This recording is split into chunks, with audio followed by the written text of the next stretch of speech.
Tonight, bail refused for an accused terrorist. A so-called ISIS bride appears before a Sydney court facing terrorism charges. What was the reason a judge refused her release? Janai Safar will now call Silverwater Jail home for the next 2 months. But where had she been intending to settle?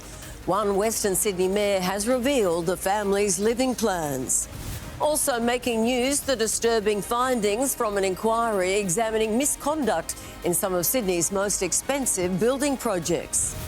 The alarming number of Australians caught in a New South Wales police sting on a child exploitation materials site. Plus, happy birthday, Sir David Attenborough. The centenarian marks the occasion with a special message and a big birthday bash at Royal Albert Hall.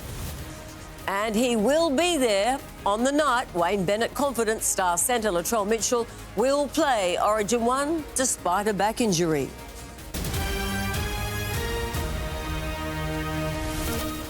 This is 10 News Sydney with Sandra Sully. Good evening. Janai Safar, a so-called ISIS bride, will spend the next 2 months inside Silverwater Jail, refused bail on terrorism charges. There were chaotic scenes at Melbourne Airport with 2 other women arrested there, while another was free, able to walk into the arrivals hall. For the 3 women detained, it is the start of what will likely be a lengthy legal process and time away from their children. Arrested on arrival, still carrying her duty-free shopping and a neck pillow from the plane, Janai Safar picked up by police at Sydney Airport, swapping a Syrian camp for the cells at Mascot Station.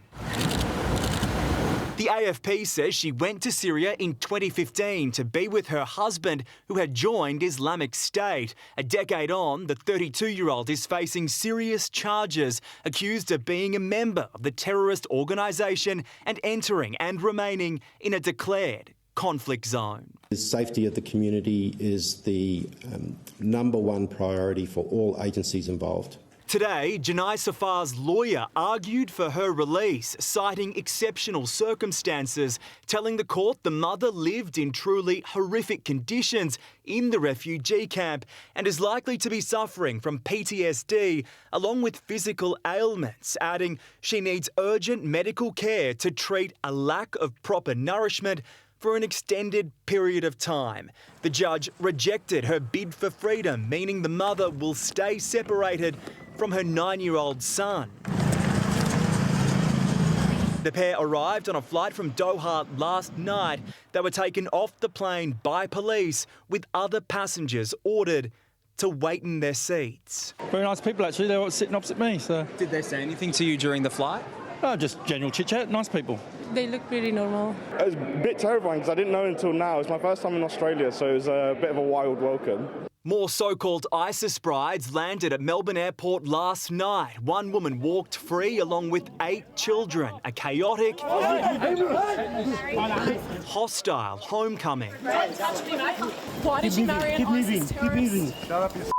A mother and daughter arrested, accused of crimes against humanity. One allegedly complicit in the purchase of a female slave for more than $10,000. The other said to have knowingly kept a female slave in their home. These charges have never been laid against anyone in Australia before. I think this is going to be extremely difficult for the prosecution to prove. The women's hopes for a new life in Australia put on hold as they face a lengthy legal process and ongoing community outrage. We provided no support for these people. They were not brought back. This government has assisted their return to this country, and it's going to cost taxpayers a huge amount of money.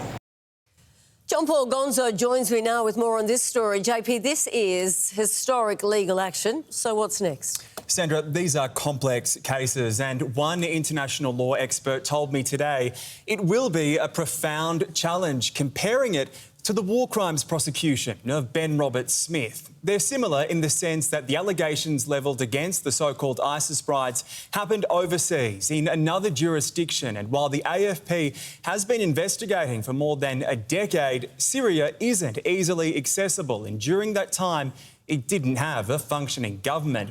One of the biggest issues is what evidence will be admissible. Will there be witnesses? How will they be put before the court? Are there videos or photographs, and are they legitimate?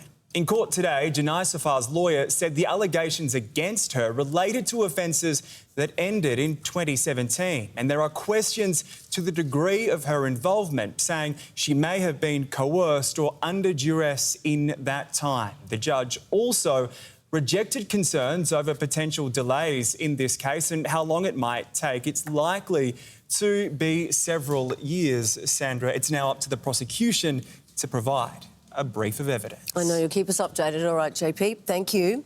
Let's go to Zoe Martina, who is outside Silverwater Correctional Facility. Zoe, what do we know about the conditions Janai Safar will be kept in? Sandra, this is Janai Safar's second night behind bars here in Silverwater. For the next 2 months, she'll be subject to standard prison conditions, following a prison schedule and eating prison meals. She'll also be allowed to have visitors, including her 9-year-old son, who is right now in the care of Janai's father. Now, she's one of 6 children who've said they'll provide comfort and support. They have strong community ties to the Canterbury Bankstown area. The Mayor, Bilal El Hayek, revealing he'd received word that one of the ISIS brides would be coming to his area. And though he didn't go as far to say she wasn't welcome, Councillor Harry Stavronos did, saying he doesn't want these people within our community or Australia. It'll be some time, though, before she's released. Janai isn't expected to appear before court until July 15th, Sandra. All right, Zoe, thank you. To the day's other news now, and Western Sydney's Metro project has hit another bump on the route to completion. A major contract has been terminated following a bombshell investigation which revealed serious concerns of safety breaches and allegations of cash-in-hand payments. While the Metro takes shape above ground, an investigation digging into those building it has stopped one contractor in its tracks. Futureform is now off the job. Stations at Luddenham and the International Terminal are among the 4 contracts WeBuild awarded to Futureform, which it's claimed then, without approval or disclosing so, hired external labour through a complex web of subcontractors. Some of those subcontractors allegedly sent Futureform invoices through encrypted messaging apps, which automatically disappeared, making it impossible to track who was on site and whether they were being properly paid. There's clearly a failure of the systems here. The details have come to light from a report which was handed to the government last night. Futureform says it hasn't received it. Its understanding is that no specific existing entitlements violations have been identified. The government says more oversight is needed. We're not aware of broader issues at this moment, but we're obviously on high alert. The probe has laid the groundwork for bigger investigations. The findings referred to police and integrity agencies, which have the ability to compel witnesses. Regardless of whether you are the head contractor, whether you are the subcontractor, you have to follow the law. The government warning this will likely derail the delivery date, but not significantly. We have an airport which is opening at the end of the year. We've already seen this project delayed. Work here is already on a go-slow due to a $2 billion cost dispute between the head contractor and the government. But any potential settlement to get it back on track will have to wait. It's for WeBuild now to demonstrate that why the public should have confidence in them. And that what has been uncovered doesn't go deeper. Tallulah Thompson, 10 News. Police have charged a man with running a large-scale illegal tobacco operation from within a Mount Pritchard tobacconist. 28-year-old Mahmoud is a relative of Bilal Bo Melem, who was slapped with a string of firearms offences after being kidnapped from his own shop in February. The younger man is now accused of possessing cigarettes, more than 50 times the legal commercial limit. A man has been arrested after leading police on a pursuit through Castle Hill before driving onto the wrong side of the road at Pennant Hills and then colliding head-on with an Uber at around 100 k's an hour. The innocent driver was trapped inside his car while the suspect attempted to flee on foot. Both men were taken to hospital and investigations are ongoing. The details of a top-secret police operation to expose a network of paedophiles lurking online have been revealed. Detectives have been tracking predators who they say use carriage services to share child abuse imagery. And the 3-year-long investigation has led to the largest takedown of offenders and seizing of illegal material in our state's history. His face may be hidden, but his identity is no longer a secret. 37-year-old Matthew Roberts tonight behind bars, accused of possessing child abuse material and spreading it online. He's the last of 62 alleged pedophiles picked up by police one by one over the past 2.5 years. It's very confronting. It's quite scary. There is a network of offenders out there. Only now can the secret operations of Strike Force Glandor be revealed. In 2023, police discovered a network of more than 700 alleged Aussie offenders, 62 identified in New South Wales, 1 female, 61 male, aged 18 to 80. All investigated for allegedly using the international cloud-based file storage platform Mega to watch and share disturbing material. Strikeforce Glandor has resulted in the largest amount of child abuse material ever seized in New South Wales history. 150 search warrants carried out, ending in 400 charges laid and 20 children safeguarded.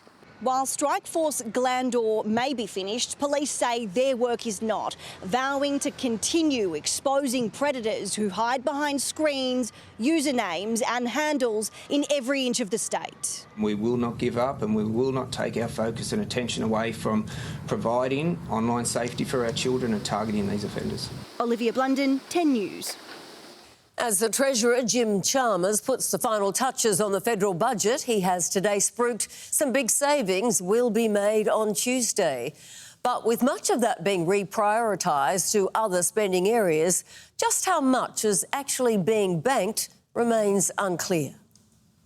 Watching his step and every dollar, the man running the nation's budget says he's found $64 billion in gross savings. Well, these are 64 billion reasons why this is an especially responsible budget. I never believe this Treasurer when he says there's going to be savings. The biggest saving comes from the changes to the NDIS worth $35 billion. Others include $4 billion from axing the Inland Rail project, $3 billion from winding back the private health insurance rebate for older Australians, and $2.7 billion in reduced spending by the public service. But the devil is in the detail. They may then reprioritise or spend some of that money elsewhere. Like $5 billion worth of defence reprioritisations. The net savings figure, that is all the savings and the difference from that from all of the additional spending that the government does that matters for the budget bottom line. But we won't get that number until Tuesday night. This Treasurer frankly makes the numbers up. He's not credible, he's not believable. As the government tightens its belt, households are being warned they may have to tighten theirs even further. With reports Treasury is forecasting inflation could hit 7% by Christmas if oil prices continue to soar. The Treasurer reflecting that even when the Iran war ends, the costs and consequences for Australians will linger for a bit longer in the form of higher inflation, higher prices in our economy. But the budget can't afford a big cash splash. Meaning an uphill battle for households. Hansel Jew, 10 News.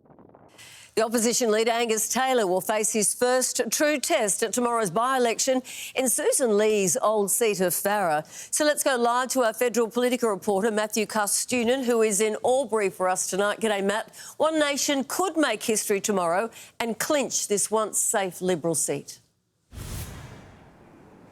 Good evening, Sandra. If the pre-polls are anything to go by, One Nation could make history and win a seat in the lower house through an election for the first time in the party's history, of course joining Barnaby Joyce, who defected from the Nats last year. For months, we have seen poll after poll a surge in Pauline Hanson's popularity, and tomorrow's by-election will put that to the test. The One Nation leader spending the day here in Albury. She wasn't alone, though. Opposition leader Angus Taylor and Nationals leader Matt Canavan, who was here a short time ago handing out donuts, of course, trying to get all the votes they can ahead of tomorrow. Of course, there's been no love lost with Susan Lee. She has been missing from the campaign after being dumped by the party that she led. Of course, that has given room for One Nation to really strike and take that opportunity.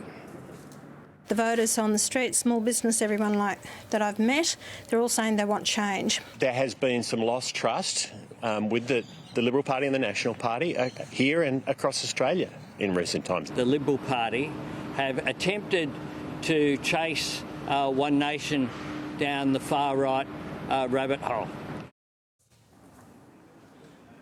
Of course, the final day of campaigning did not go out without a hitch. The ABC were kicked out of Pauline Hanson's press conference. The exact reason remains unclear. Sandra?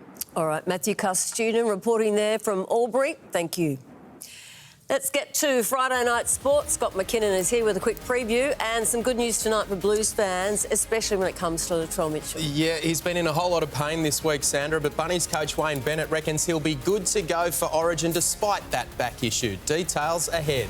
Also tonight, Cameron Ciraldo puts his players on notice after the battling Bulldogs lose their 4th game in a row. Will the Sky Blues unleash Joe Lolly in tomorrow night's semi-final against the Newcastle Jets? Plus an explosive century from Mitch Marsh in the IPL that left the rival Aussie and a cameraman, ouch, right on the head.